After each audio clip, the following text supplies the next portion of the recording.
E já chamando a atenção para os clássicos do final de semana. Qual você está ansioso para ver? A gente aqui vai começar pela Supercopa, afinal de contas, vale título. E Oswaldo Pascoal mandou. Falou, vamos começar falando desse jogo que é o mais importante. Não foi isso, Pascoal? Tudo bem? Boa noite, Daniela, Jean, sempre bem-vindo. A volta no mar é mar. O Mauro já voltou mais do que foi esse ano. Hoje ele vai. Agora ele voltou. Depende muito da situação do Lucas, né? O Lucas jogando é uma situação, o Lucas não jogando é uma outra situação. O Palmeiras é favorito, o último encontro entre eles, o Palmeiras ganhou de 5, né? Se não me falha a memória. E o Lucas jogou só uma parte do jogo, que ele saiu lesionado naquele jogo do Allianz Parque. Se eu não estou equivocado, né? Porque a gente às vezes... mas eu acho que foi isso mesmo. O Lucas se machucou, acabou saindo e o São Paulo... Isso era jogo de volta do Paulista ou era... brasileiro. O brasileiro não... Foi o jogo que iniciou a arrancada do Palmeiras para o título. Foi o jogo da arrancada do Palmeiras para o título. É? Fala, Daniela. Não, eu gosto da memória de vocês. Não, precisa ter memória, senão não funciona. Mas eu acho que o Palmeiras é favorito para esse jogo. Se o Lucas não jogar, o Palmeiras ainda é mais favorito. O Lucas quase saiu no primeiro tempo do clássico contra o Corinthians, segurou até o final da primeira etapa, depois não conseguiu, ele tem um incômodo na coxa. Esse negócio de incômodo na coxa é aquele negócio, ou vai ter uma distensão ou fica só com aquela coisa. Então o cara não força e aí ele não joga como deve jogar, com a intensidade que deve jogar. Eu acho que passa muito pelo Lucas. E o Palmeiras deve se preparar para uma marcação muito forte em cima do Rafael Veiga, porque não pode deixar o Veiga sozinho, o São Paulo não vai cometer esse tipo de equívoco. Mauro Naves, presidente, tá tudo certo? Gerou? Tá tudo bem. Vamos ver, vou voltar aos empates, tá tudo ótimo. Esse aqui não pode ter, não. Já onde? Esse aí, se tiver, não tem nem prorrogação, né? Vai direto pros pênaltis. Então, é bom que os caras técnicos se preocupem também, quem vai ficar pro segundo tempo. Porque teve jogo aí decidido nos pênaltis que os melhores cobradores haviam saído 10 minutos antes. Pô, é brincadeira. Não, eu acho o seguinte, é natural, quando a gente fala de Flamengo e Palmeiras, a gente sempre coloca os dois favoritos contra quem for que vier pela frente. Por tudo que ganharam agora nos últimos anos, ou é Flamengo e Palmeiras, ok, Atlético Mineiro beliscou aqui, Fluminense, Libertadores, etc. Mas estamos sempre falando de Palmeiras e Flamengo. Mas neste caso, aí eu podia dizer naturalmente, como o Pascoal, o Palmeiras é favorito, tem um time pronto lá há muito tempo, o Abel de muitos anos. Mas acho que o São Paulo deu uma encostada bonita aí. Não só porque no ano passado ganhou de Corinthians, de Palmeiras e de Flamengo para ganhar a Copa do Brasil, como ainda ganhou mais opções. É que não é o Dorival, é um técnico novo lá agora. Mas o Dorival, quando olhava para o banco de reservas, não tinha tantas opções como terá o Carpini agora. Por isso, tecnicamente, ficou melhor que o Flamengo? Não. Mas talvez com o Palmeiras daria um bom cara a cara. Entendeu? Aí é time e tal, mas muita opção para mudar o jogo. Tinha gente que estava fora o ano passado. Claro, tomara que o Lucas jogue para a coisa equilibrar. Mas se o Lucas não jogar, o Carpini tem umas 2, 3 opções para colocar. O Galopo é bom, hein? Então, e o Hendrick e o Dudu? Então, e aí, põe quem? Tem Galopo, tem Ferreirinha. Eu já vou abrir esse debate aqui, porque eu acho interessante. Rodrigues, dependendo não... do que é, tem o Wellington Rato também. Paulo, a gente aponte mais jogadores. Só que existe uma coisa chamada coletivo, tempo de trabalho, solidez, né? Que eu acho que pesam a favor do Palmeiras, Jean. E aí? É isso. Boa noite, Dani, Mauro, Pascoal. Pois é, eu acho assim, é claro que uma coisa a gente olha muito para o Palmeiras dos últimos anos, para a estrutura, para o clube, e acho que aí, nesse aspecto, ainda não dá para comparar, né? O Palmeiras está mais estruturado, o Palmeiras tem um trabalho respeitável que vai desde a primeira prateleira do clube ali até a mais baixa, tudo, enfim, que a gente vê como funciona a base, como funciona absolutamente tudo, né? Departamento físico, fisiologia, enfim, tirando talvez o gramado hoje que não funciona muito bem, mas que também não é uma atribuição do Palmeiras. Eu acho que o Palmeiras está mais estruturado como clube. Agora, como time, eu estou muito com o Mauro. Eu acho que tá praticamente pau a pau em relação a jogadores, a qualidade, a nível técnico dos atletas. O Palmeiras perdeu os caras decisivos muito importantes, né? Os caras com capacidade de decisão no seu ataque, os dois principais que o Palmeiras tem hoje nesse aspecto, ele não tem mais. O Endrick está fora, não tem mais. O Endrick não está na Supercopa. O Dudu está machucado e o Palmeiras não repôs essas peças. Então, é um problema. O São Paulo, você olha, você citou reservas. Quando você fala do Galopo, quando você fala do Ferreirinha, você está citando reservas. O Palmeiras, quem chegou pro ataque machucou, né? Que é o Bruno Rodrigues. Que é o Bruno Rodrigues. Então, eu acho que isso igualou demais. Tem sido já nos últimos tempos um confronto equilibrado, se não no número de gols marcados, porque aí tudo bem, o Pascoal lembrou do 5-0, o Palmeiras goleou também numa final de Paulista, uma Libertadores que venceu por 3-1, mas no número de jogos, isso a gente acho que vai ver daqui a pouco, né? É um confronto absolutamente equilibrado nos últimos tempos, nos últimos... Favorito. E eu fico com... É legal, né? Porque você escuta o Mauro falando e o Jean, eles falam da longevidade do trabalho do Palmeiras, da proposta de jogo do Palmeiras, daquilo que o Palmeiras tem para apresentar, e fala das novidades do São Paulo em relação ao Carpini, que ele está se aproveitando muito do que foi deixado pelo Dorival. Sim. E isso tem feito o trabalho dele evoluir, eu acho que é uma demonstração de evolução. E tem peças para substituir. Mas mesmo assim, eu acho o Palmeiras favorito. O Palmeiras tem de onde tirar. O Palmeiras tem uma estrutura de time melhor do que a do São Paulo hoje. Porém, é melhor jogar. É curioso, né? Porque eu acho que são vários fatores, assim, pra gente fazer essa análise, que tem o coletivo, o trabalho sólido, um técnico que sabe de onde tirar no seu elenco. O Pascoal fala que tem soluções. Essas soluções são porque o Abel conhece esse grupo, como poucos treinadores no Brasil conhecem seus grupos. Claro.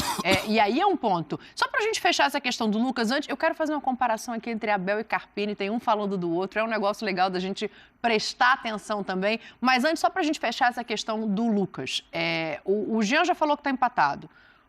Palmeiras favorito. O Mauro falou que depende muito de se o Lucas joga ou não. Pelo que eu entendi, Mauro, para você, se o Lucas não estiver, o favoritismo muda de lado? Eu acho que muda para o Palmeiras. Com o Lucas, aí eu acho que eles ficam muito iguais. Em dezembro, a discussão que eu estava imaginando que aconteceria é que quem perderia?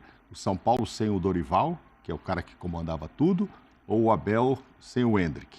Sim. Porque se o Dorival tá aí, nada contra o Carpini, mas o Dorival conhecia esse time na mão. E com os reforços que recebeu, essa igualdade estaria ainda mais fortalecida se tivesse o Dorival ali para esse jogo. Não que o Carpini não vá fazer um ótimo trabalho ainda, mas ele precisa de todo mundo. Ferreirinha vai se firmar ainda? Provavelmente, gosto muito. O Galopo tem jogado bem, né? Melhor que o Ferreirinha. O Ferreirinha não está mostrando ainda a que veio, mas tem muito tempo pela frente, acabou de chegar. Ainda tem Rames Rodrigues. Aí vai Rames para uma final de Supercopa, ainda não jogou, né? Acho que não é o caso. Mas acho que o Lucas vai jogar, hein? Então, esse mistério aí, eu também não estou acreditando nisso, eu até acho que vai jogar, Mauro, mas assim... Com quais condições? Então, e outra coisa, porque assim, não é uma decisão fácil a do São Paulo, tomar a decisão de colocar, escalar ou não o Lucas, porque eu acho o seguinte, se fosse um clássico qualquer, se fosse São Paulo e Palmeiras, Palmeiras e São Paulo na primeira fase do Campeonato Estadual, você nem deve cogitar colocar o Lucas. Mas São Paulo e Corinthians, o Lucas foi colocado. Eu sei, mas eu acho que o São Paulo e Corinthians tinha uma questão muito especial ali. Eu acho que o tabu fazia daquele clássico um clássico muito maior. A perspectiva de jogar a Supercopa no domingo, de alguma maneira vencer o jogo contra o Corinthians, foi importante para essa partida contra a Supercopa. Então eu acho que era ainda assim um jogo especial. O que eu quero dizer é que, assim, se o jogo de amanhã fosse pelo campeonato... De domingo fosse pelo Campeonato Paulista e você tá com dúvida porque você pode estourar o Lucas, pelo amor de Deus, você nem cogita colocar o Lucas. Agora, na Supercopa, talvez ele vá para um sacrifício, o que pode até ser negativo se ele vier a sentir alguma coisa pela importância que ele tem. Mas é o tipo de jogo que mexe, né, com a cabeça do técnico e do próprio jogador para querer escalar. Ainda mais se tornando um confronto local, né, regional, assim. A Supercopa poderia ser, sei lá, com o Inter, com o Grêmio, com um time que não tivesse tanta rivalidade com o São Paulo como tem o Palmeiras. A rivalidade também tem respeito nesse caso, porque a gente engloba aqui dois treinadores, né, um conhecedor do seu grupo, experiente, também jovem, e do outro lado o Carpini, 39 anos, recém-chegado, mas já deu o recado dele. Trabalhou, estudou para estar onde está. Os números deles falam por si só. É um cara que eu admiro, respeito muito o trabalho dele, de toda a sua equipe técnica, né? Criou-se até uma relação de uma certa amizade e respeito com a equipe técnica. A gente sempre trocou algumas mensagens, não com o Abel, mas com algumas pessoas que fazem parte do corpo técnico. Tive a oportunidade de enfrentá-lo em 5 oportunidades. Com a Inter de Limeira eu venci 1-0 no Allianz, venci uma com o Água Santa, perdi uma com o Santo André e perdi 2 com a Água Santa na fase de grupos do jogo da decisão. Então, de 5 confrontos sempre muito parelhos. Talvez a disparidade era com quem eu estava, com todo respeito, para o Palmeiras. Tenho que ter muito cuidado com aquilo que eu vou dizer. Ele conhece mais aquilo que eu faço do que eu a ele. Ele conhece, eu sei. Acho que é um jovem treinador com muita capacidade. Sim, ligamos não diretamente comigo, mas com um elemento da nossa comissão.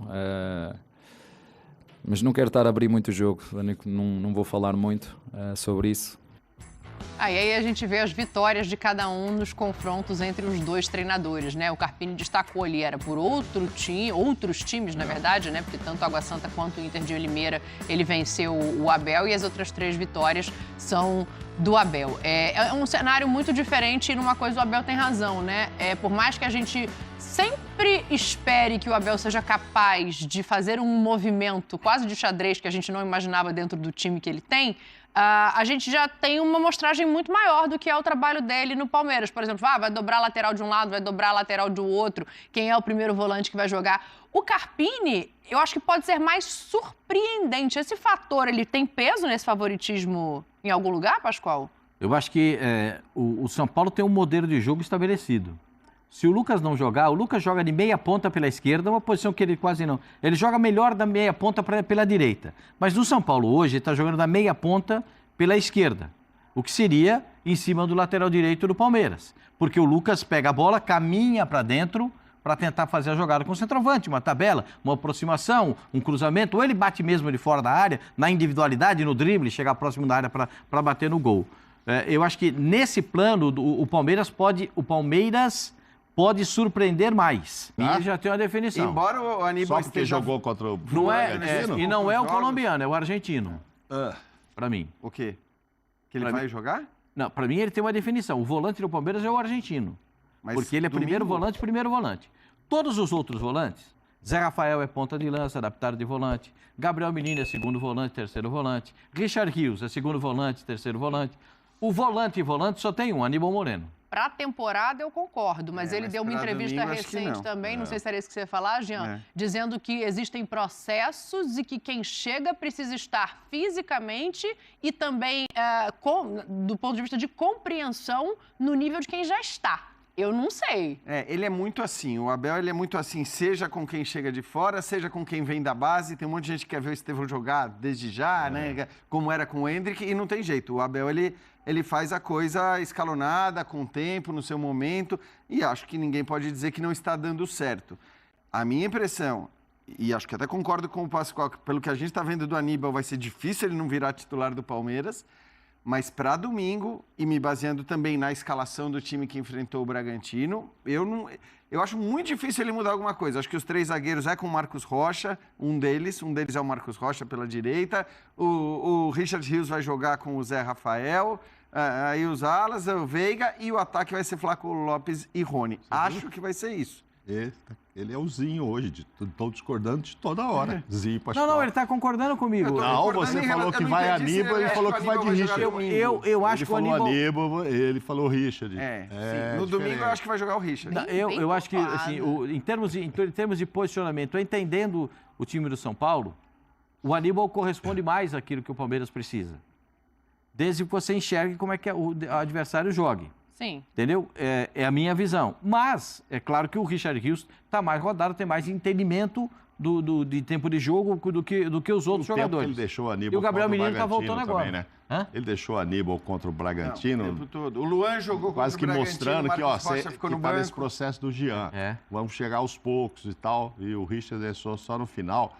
Eu concordo exatamente com isso. Eu acho que a tendência, até muito rápida, é ele ser o titular, o Aníbal. Sim. Mas, depois desse jogo do Bragantino, eu acho que é um pouquinho assim, espera mais um pouquinho, entra na fila do pão aqui que vai chegar a sua hora. Esse jogo do Bragantino abriu um leque para o Palmeiras, que o Palmeiras às vezes nem pensava que tinha.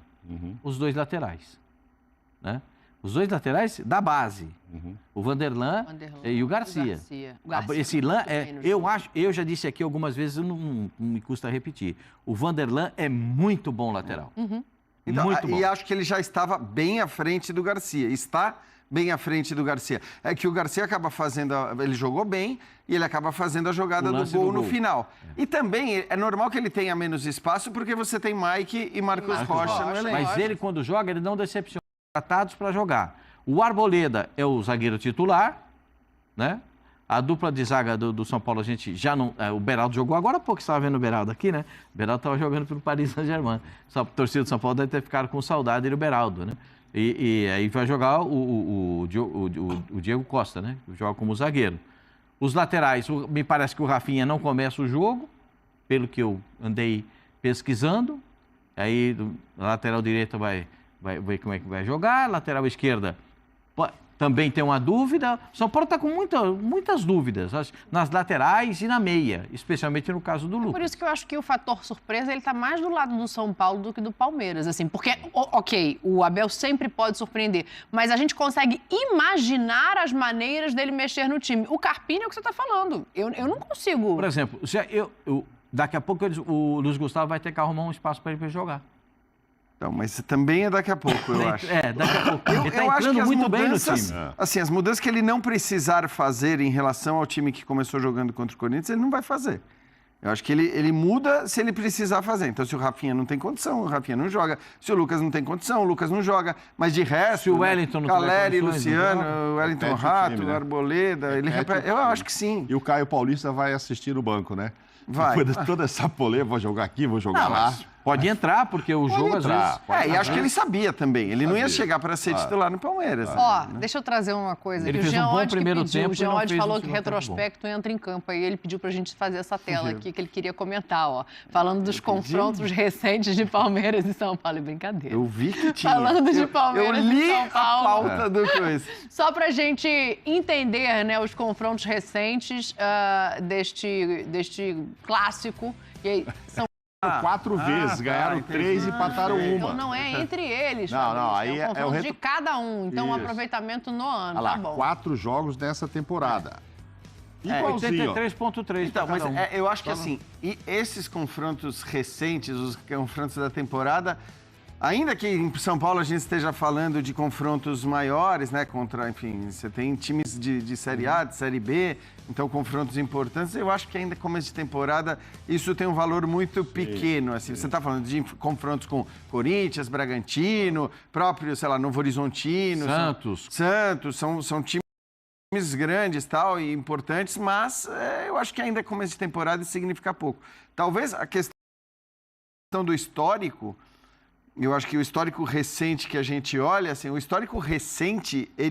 Ida em que o São Paulo vai muito bem e o Palmeiras nos jogos de volta acaba ficando com título, acaba remontando o placar. Então, esse é um jogo só. Mas você tem as duas eliminações. O São Paulo elimina o Palmeiras do Campeonato Paulista com uma goleada no segundo jogo, mas o São Paulo, por outro lado, ganha o Paulista do ano anterior. Então, você vê que do ponto de vista, é o que eu estou falando, do ponto de vista dos confrontos e de quem vence no mata-mata, quem vence numa decisão, está muito equilibrado mesmo. Talvez haja um desequilíbrio, aí a gente está vendo especificamente na Arabel 3-2-5, está vendo? O número de jogos, aí não contando só mata-mata.